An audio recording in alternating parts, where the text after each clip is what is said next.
Donc bonjour à tous et à toutes. Je suis contente de partager la parole avec vous après ce merveilleux temps de louange. Voilà. Alors commençons. Les apparences sont trompeuses.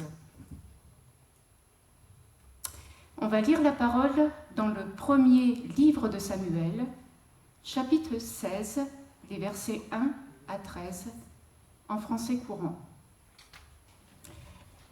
Le Seigneur dit à Samuel, « T'affligeras-tu encore longtemps au sujet de Saül, alors que moi-même je l'ai rejeté, et qu'il ne pourra plus être roi d'Israël? Prends de l'huile et mets-toi en route. Je t'envoie chez Jessé, à Bethléem, car j'ai choisi parmi ses fils le roi qu'il me faut. » Comment faire ? Demanda Samuel. Si j'y vais, Saül l'apprendra et il me tuera. Prends avec toi un veau, dit le Seigneur. Tu diras que tu viens m'offrir un sacrifice, et tu inviteras Jessé à la cérémonie. Je t'apprendrai ce que tu auras à faire. Tu consacreras roi à mon service celui que je t'indiquerai. Samuel obéit et se rendit à Bethléem. Les anciens de la ville, tout inquiets, vinrent au-devant de lui et lui demandèrent : « Ta venue annonce-t-elle quelque chose d'heureux ? » ? « Oui, répondit-il, je suis venu offrir un sacrifice au Seigneur. Purifiez-vous pour la cérémonie et venez ensuite à moi, avec moi. » Samuel invita aussi Jessé et ses fils à se purifier et à participer au sacrifice. Lorsque ceux-ci arrivèrent, Samuel aperçut Eliab et se dit : « C'est certainement lui que le Seigneur a choisi. » Mais le Seigneur lui dit : « Ne te laisse pas impressionner par sa mine et sa taille imposante, car je ne l'ai pas choisi. Je ne juge pas de la même manière que les hommes. Les hommes s'arrêtent aux apparences, mais moi, je vois jusqu'au fond du cœur. »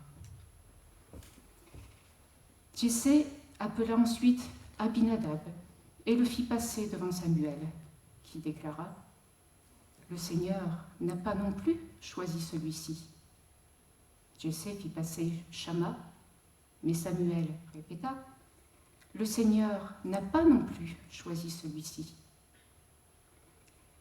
Jessé fit passer ainsi 7 de ses fils devant Samuel, mais Samuel lui dit : « Le Seigneur n'a choisi aucun d'eux. » Puis il ajouta : « Sont-ils tous là ? » ?»« Non, répondit Jessé. Il y a encore le plus jeune, David, qui garde les moutons. » « Envoie-le chercher, ordonna Samuel. Nous ne commencerons pas le repas sacrificiel avant qu'il ne soit là. » Jessé le fit donc venir. Le jeune homme avait le teint clair, un regard franc et une mine agréable. Le Seigneur dit alors à Samuel : « C'est lui, consacre-le comme roi. » Samuel prit l'huile et en versa sur la tête de David pour le consacrer, en présence de ses frères. Et l'Esprit du Seigneur s'empara de David et fut avec lui dès ce jour-là. Amen. Alors, pour introduire le message, l'histoire que nous allons découvrir ou redécouvrir ce matin se situe approximativement entre les années 1030 et 1010 avant Jésus-Christ, pendant le règne de Saül, couronné premier roi d'Israël par Dieu à la demande de son peuple. Saül se voilà réprouvé par Dieu à la suite de nombreux actes de désobéissance. Il perd la faveur de l'Éternel et l'Esprit du Seigneur le quitte. Et ceci provoque une certaine affliction chez le prophète Samuel, qui à l'époque, sous l'ordre divin, avait lui-même consacré Saül, roi d'Israël. Mais Dieu le réprimande. Il lui demande de cesser d'éprouver des regrets vis-à-vis d'un roi qu'il a rejeté. Et il lui révèle qu'il a un tout autre projet, proclamer un roi selon son cœur. Et pour ce faire, Dieu envoie Samuel à Bethléem, chez Jessé, pour choisir parmi l'un de ses fils le futur roi. Voyant que Samuel craignait les représailles de Saül, Dieu lui donne donc des directives sous forme d'un stratagème. Saül prétextera offrir un sacrifice à Dieu. Et au cours de cette cérémonie, Dieu lui révélera lequel des fils de Jessé il choisit comme roi. Alors Samuel se met en route pour Bethléem, et le jour du sacrifice venu, il passa en revue chacun des fils de Jessé qui étaient présents à la cérémonie. Mais aucun d'eux ne fut qualifié par Dieu pour être roi. Pas même le fils aîné, pourtant décrit comme beau et à la carrure imposante. Les hommes s'arrêtent aux apparences, déclare l'Éternel à Samuel. Mais moi, je regarde jusqu'au fond du cœur. Il restait toutefois encore un fils de Jessé qui n'avait pas été présenté. Le petit dernier, David, l'oublié, qui n'avait même pas été convié à la cérémonie. Alors Samuel ordonna qu'on aille le chercher. Et Dieu lui révéla alors que c'était ce jeune enfant qu'il avait choisi pour être sacré roi d'Israël. Samuel consacra donc ce David, et l'Esprit de Dieu fut sur lui. Alors je ne suis pas certaine que Samuel, les anciens de la ville, ni Jessé, et encore moins ses fils, aient compris ce choix peut-être surprenant. Dieu avait-il eu là un moment d'égarement, de folie, en choisissant un jeune garçon inexpérimenté pour diriger Israël? Ou alors, était-ce de la part de Dieu, malgré les apparences, un choix mesuré, sage, mûrement réfléchi? Pour répondre à cette question, tentons premièrement de comprendre pourquoi Dieu avait résolu de mettre à part un enfant, de surcroît le plus jeune d'une fratrie, pour le consacrer roi. Qu'est-ce qui a bien pu pousser Dieu à faire un tel choix? Parce que David était encore si jeune, si fragile, certainement naïf vu son âge, sans expérience. Il n'avait rien pour attirer l'attention. Il gardait les brebis de son père. Auriez-vous choisi un roi sur de tels critères? Personnellement, en toute honnêteté, j'aurais choisi un leader avec du charisme, de l'expérience, un homme de poigne sûr de lui. Mais pourtant, la faveur de l'Éternel était sur David. David en hébreu signifie le bien-aimé de Dieu. Cet enfant était véritablement l'élu, le roi selon le cœur de Dieu. Mais pourtant, Israël avait déjà un roi, Saül, un homme d'élite, expérimenté, avec une certaine prestance, un physique imposant. La parole de Dieu nous le décrit d'ailleurs comme beau, plus beau qu'aucun des enfants d'Israël, et les dépassant toutes d'une tête.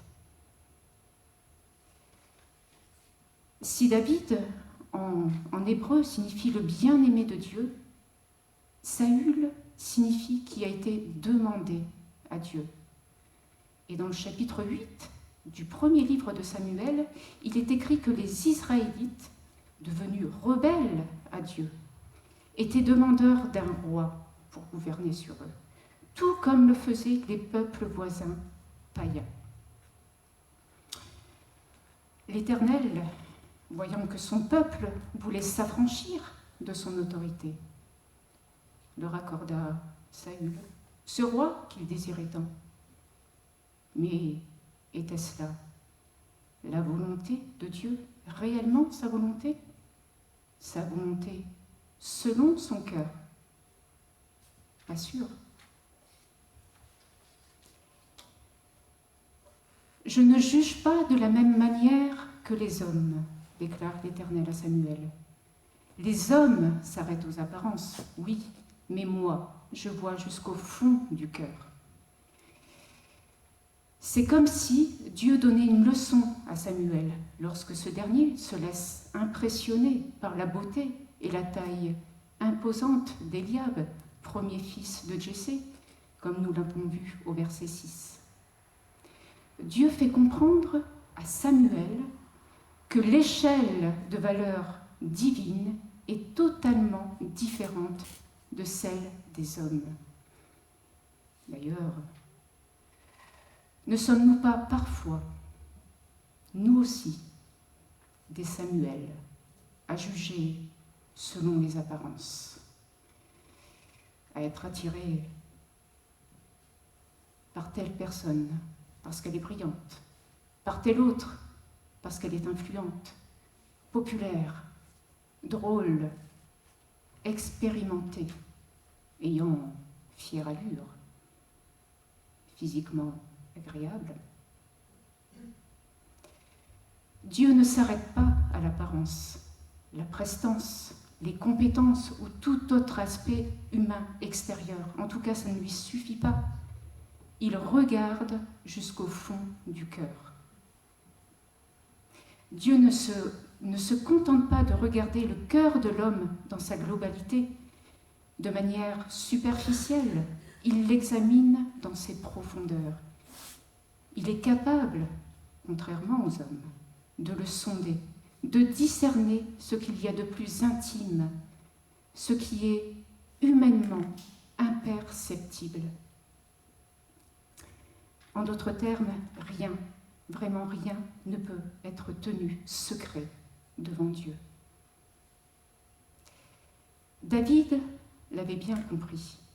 Il a même adressé cette prière à Dieu dans le psaume 139. Seigneur, tu regardes au fond de mon cœur et tu sais tout de moi. Longtemps à l'avance, tu connais mes pensées. Tu es au courant de tout ce que je fais. Tu sais par avance où je suis, ce que je vais dire. Que tu me connaisses à ce point dépasse tout ce que je peux comprendre. Et il ajoutera à la fin de ce psaume, ô Dieu, regarde jusqu'au fond de mon cœur et sache tout de moi. Éprouve-moi, connais mes pensées, regarde si je suis sur une mauvaise voie et conduis-moi sur la voie de l'éternité. Selon moi, c'est comme si David voulait s'assurer que son cœur était en adéquation avec le cœur de Dieu. Et selon moi, toujours, cette prière a dû toucher le cœur de Dieu. Ne l'a laissé certainement pas insensible, ce qui pourrait peut-être expliquer pourquoi Dieu choisit David comme roi selon son cœur. Mais qu'est-ce que Dieu peut bien chercher dans le fond du cœur de l'homme qui puisse susciter son intérêt, qui puisse l'inciter à dire oui, C'est lui ou c'est elle que j'ai choisi. Qu'avait-il décelé dans le cœur de David qui l'ait conduit à le désigner? C'est ce que nous allons voir dans cette deuxième partie du message. Alors c'est possiblement à travers les psaumes de David où celui-ci a épanché son cœur devant Dieu dans les moments de joie, oui, mais peut-être surtout dans les moments les plus tragiques de son existence que nous pouvons trouver réponse. Alors c'est pourquoi je vous propose d'en étudier quelques-uns d'un peu plus près.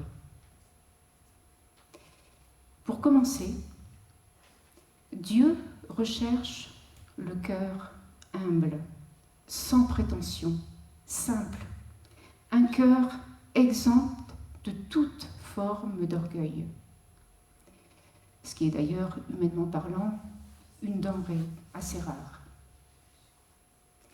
Et pensez-vous que le jeune David, qui gardait modestement les brebis de son père, s'était imaginé un jour, même dans ses rêves les plus fous, de devenir roi d'Israël?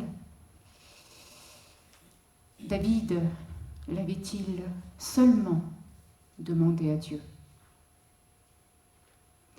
Avait-il cherché à faire ses preuves devant l'Éternel pour l'en convaincre? David était-il ambitieux? Ça n'est mentionné nulle part dans la parole. David exprimera plutôt dans le psaume 131. Seigneur, j'ai le cœur sans prétention. Mon regard ne manifeste pas d'ambition. Je ne vise pas la grandeur, ni ce qui est trop haut pour moi. Choisir David comme roi était à l'initiative seule de Dieu. Ce n'était que pure grâce divine. Dieu savait ainsi que David ne pourrait s'enorgueillir d'avoir été élu. Et puis, Dieu aime le cœur qui se repent, qui confesse ses transgressions. J'ose dire que Dieu aime le cœur brisé. David était-il sans reproche, sans faille, avec un parcours sans faute? Loin de là, il a eu de grands moments d'égarement. L'adultère, le meurtre, et il paiera cher le prix de ses erreurs, à lire dans le deuxième livre de Samuel. Toutefois, David était doté d'une conscience délicate, sensible à l'Esprit de Dieu. Le poids de la culpabilité pesait lourd sur sa conscience lorsqu'il fut confronté à ses péchés. Mais cette culpabilité lui a été salutaire parce qu'elle l'a conduit à s'humilier devant Dieu, à confesser ses transgressions devant l'Éternel pour obtenir le pardon. C'est ce qu'il exprime à Dieu dans le psaume 51. Je t'ai désobéi. Je le reconnais, ma faute est toujours là, devant moi, et c'est contre toi seul que j'ai mal agi. Ou le psaume 32 encore. Je t'ai avoué ma faute, je ne t'ai pas caché mes torts. J'étais rebelle au Seigneur, et je dois le reconnaître devant lui. Et toi, Seigneur, tu m'as déchargé de ma faute.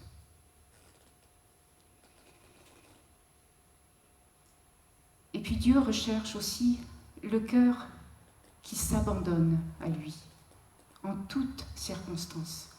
Un cœur qui cherche refuge en lui. Pensez-vous que David ait eu un parcours de vie sans lutte, sans obstacle? Même si la faveur de l'Éternel reposait sur lui, il a dû affronter les pires situations, entre autres faire face à la folie et à la colère de Saül, qui cherchait à le supprimer. Mais que faisait David lorsque la difficulté de ses épreuves atteignait des sommets? A-t-il compté sur ses propres forces? La parole nous dit qu'il invoqua l'Éternel. Voyons ce que nous dit le psaume 18. Du fond de ma détresse, j'ai invoqué l'Éternel, j'ai crié à mon Dieu. Psaume 28. Seigneur, je t'appelle au secours, ne sois pas sourd à mes cris. Ou encore le psaume 142.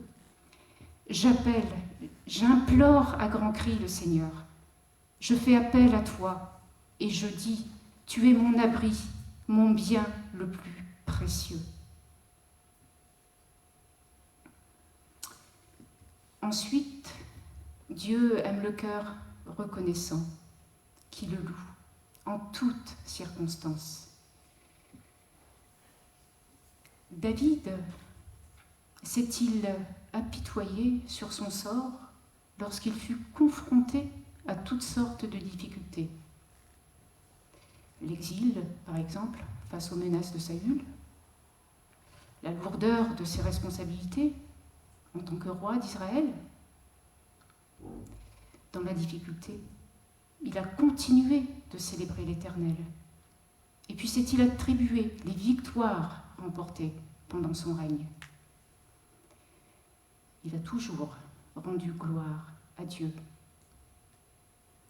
Psaume 34. Je bénirai l'Éternel en tout temps. Sa louange sera continuellement dans ma bouche. Psaume 103. Je veux dire merci au Seigneur de tout mon cœur. Je veux remercier l'unique vrai Dieu et n'oublier aucun de ses bienfaits. Et enfin, l'Éternel recherche le cœur qui le craint, qui lui est entièrement soumis. Dans le premier livre de Samuel, on peut lire que David a eu l'occasion de tuer Saül, ce roi qui le persécutait depuis tant de temps. Toutefois, osa-t-il porter atteinte à la vie d'un homme que Dieu lui-même avait oint comme roi? La parole nous dit qu'il refusa de pécher contre l'Éternel. Dans le deuxième livre de Samuel, David s'est-il réjoui de la mort de Saül? Sachant qu'il était l'élu de Dieu, s'est-il imposé de lui-même sur le trône? Non. Il a porté le deuil de Saül et ne s'est jamais auto-proclamé roi. David éprouvait là une certaine crainte, une réelle plutôt crainte de Dieu. On pourrait même parler de circoncision de cœur, qui se traduisait en une volonté profonde de l'honorer, en lui restant soumis, droit, intègre, observant scrupuleusement ses préceptes. Voyons encore ce que nous dit le psaume 25, que l'innocence et la droiture me protègent lorsque je place en toi mon espérance. Psaume 101. Je chanterai la bonté et le respect du droit. Je prendrai garde à la voie droite et je marcherai dans l'intégrité de mon cœur. Alors, voilà pourquoi David, même si par son aspect extérieur, n'attirait pas le regard sur lui, disposait des qualités de cœur que Dieu recherchait pour régner sur Israël. Voilà pourquoi ce choix divin, qui pouvait paraître folie aux yeux des hommes sages de l'époque, était un choix raisonné, sensé.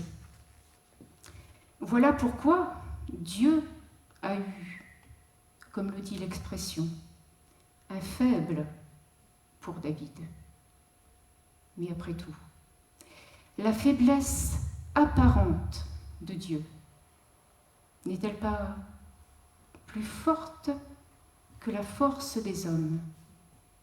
La folie apparente de Dieu n'est-elle pas plus sage que la sagesse des hommes? Nous dit la parole dans la première lettre aux Corinthiens.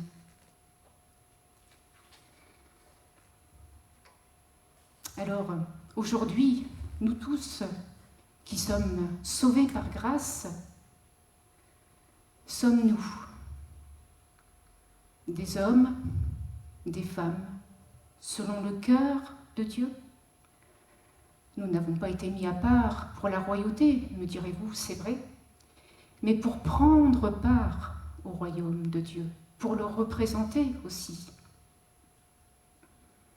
Sommes-nous plus obéissants, plus fidèles que le peuple d'Israël à l'époque de David?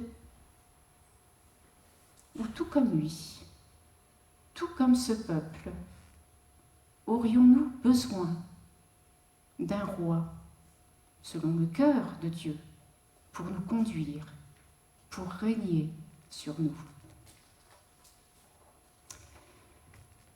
C'est ce que nous allons développer dans cette troisième partie du message. Dieu ne se fie pas aux apparences, mais il regarde au fond de notre cœur, nous dit le verset 7. Alors, que voit-il dans nos cœurs? Les qualités que David possédait? Toutefois, si on ne les possédait pas encore, y aspirons-nous? Ou nous cachons-nous? Parfois, souvent, derrière des faux semblants en tout genre, pour nous donner à nous-mêmes, mais aussi aux autres, l'apparence, l'impression plutôt, d'une belle apparence, afin de dissimuler nos défaillances.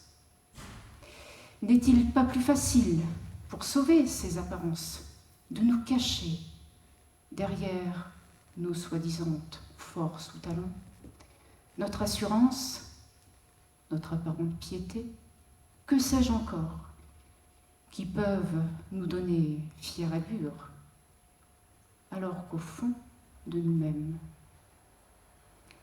on lutte. Mais on lutte contre quoi? Contre une mauvaise habitude, une dépendance, une peur aussi qui nous domine, ou alors un pardon non libéré, une oppression, un sentiment d'infériorité, d'insécurité peut-être.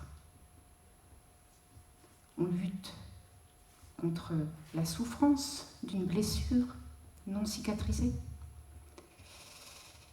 une tentation pour laquelle on se sent indigne, coupable peut-être d'y avoir cédé, un péché non confessé. Tout comme David, rassurons-nous, David, celui qui était selon le cœur de Dieu, n'était qu'un homme, comme vous et moi, avec ses combats et ses luttes, comme nous pouvons tous en avoir. Mais David savait qu'il ne pouvait tenir devant Dieu en se cachant derrière de belles apparences. Il dira dans le psaume 131, je le rappelle, « Seigneur, tu regardes au fond de mon cœur et tu sais tout de moi. » Ceci pour dire qu'on peut tenter de se tromper soi-même, tenter de tromper les autres, en se dissimulant derrière bien des apparats. Mais on ne trompe pas Dieu. Dieu n'est pas dupe. Il connaît nos cœurs. À l'époque déjà de Jérémie, il disait « Le cœur de l'homme et tortueux par-dessus tout. Alors, Dieu le sait, Dieu connaît nos cœurs. Mais comment faire?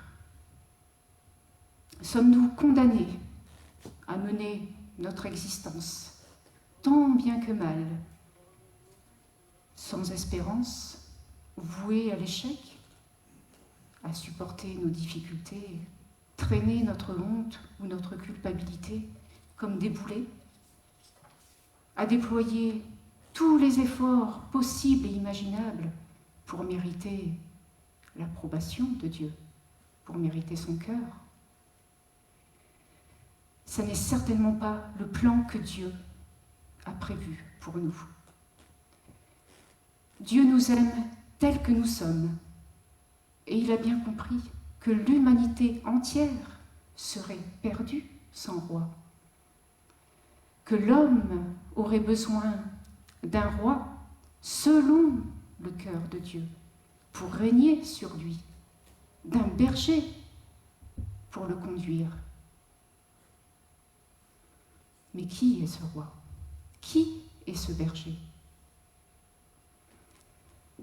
Toute ressemblance avec un personnage biblique ayant déjà existé, David, là encore, serait-elle fortuite?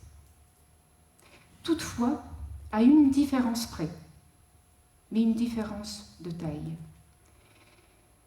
C'est que ce roi dont on va parler à présent, dans cette 4e et dernière partie du message, ce roi n'a jamais péché. Alors, qui est ce roi? Tout comme David, Ésaïe 53 nous dit que ce roi que Dieu a prévu pour nous n'avait, lui non plus, pas la beauté de ce monde, ni les apparences pour attirer nos regards, et que son aspect n'avait rien pour nous plaire. Et lui aussi, nous dit l'évangile de Jean, est venu dans son pays, mais n'a pas été accueilli par les siens. Pourtant, tout comme David l'était pour Dieu, Ésaïe nous dit que ce roi, Éphésiens, nous dit que ce roi était le bien-aimé de Dieu. Bien plus encore, dans Matthieu, Dieu dira de ce roi, « Celui-ci est mon fils bien-aimé, celui en qui j'ai mis toute mon affection. » Autrement dit, Dieu a tant aimé le monde qu'il aurait donc choisi son propre fils, son unique, l'aurait consacré comme roi, selon son cœur, pour régner dans le cœur de quiconque l'accepterait comme Seigneur et Sauveur. Ça me rappelle un verset qui pourrait l'attester.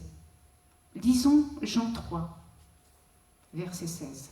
« Car Dieu a tant aimé le monde, effectivement, qu'il a donné son Fils unique, afin que quiconque croit en lui ne périsse pas, mais qu'il ait la vie éternelle. » Ce qui est surprenant tout de même, c'est que ce roi, Jésus, vous l'aurez reconnu, ce roi était sans prétention. Il ne s'est pas présenté à nous sous de fastes apparences, en grande pompe. Mais à l'instar de David, il s'est présenté comme un humble berger, mais un berger prêt à donner sa vie pour ses brebis, nous dit l'évangile de Jean. Et puis, de même que l'Esprit de Dieu saisit David dès qu'il fut consacré roi, ce que nous avons lu dans le verset 13 ce matin, ce même Esprit descendit pour demeurer sur ce Jésus, ce roi que Dieu avait consacré nous dit l'évangile de Jean. D'accord, mais pourquoi pourrait-on se demander? Pourquoi cet esprit, l'Esprit de Dieu, est descendu sur Jésus? Eh bien, c'est Jésus lui-même qui nous répond dans l'évangile de Luc. Et il nous dit, « L'Esprit du Seigneur est sur moi. Il m'a consacré, roi, pour annoncer la bonne nouvelle aux pauvres, proclamer la délivrance aux prisonniers, redonner la vue aux aveugles, libérer les opprimés, annoncer l'année où Dieu manifestera sa faveur. » Ce qui nous amène à cette réflexion, et qui sera ma conclusion, si Christ est devenu roi de mon cœur, mon divin berger, pourquoi, devant Dieu, continuerai-je à jouer à cache-cache, derrière des apparences qui ne peuvent le tromper? Pourquoi ne pas plutôt jouer la carte de la transparence et devenir, à l'aide de son esprit, cet esprit qui libère, qui délivre, qui console, qui conduit, devenir pas à pas un homme ou une femme selon le cœur de Dieu. Amen.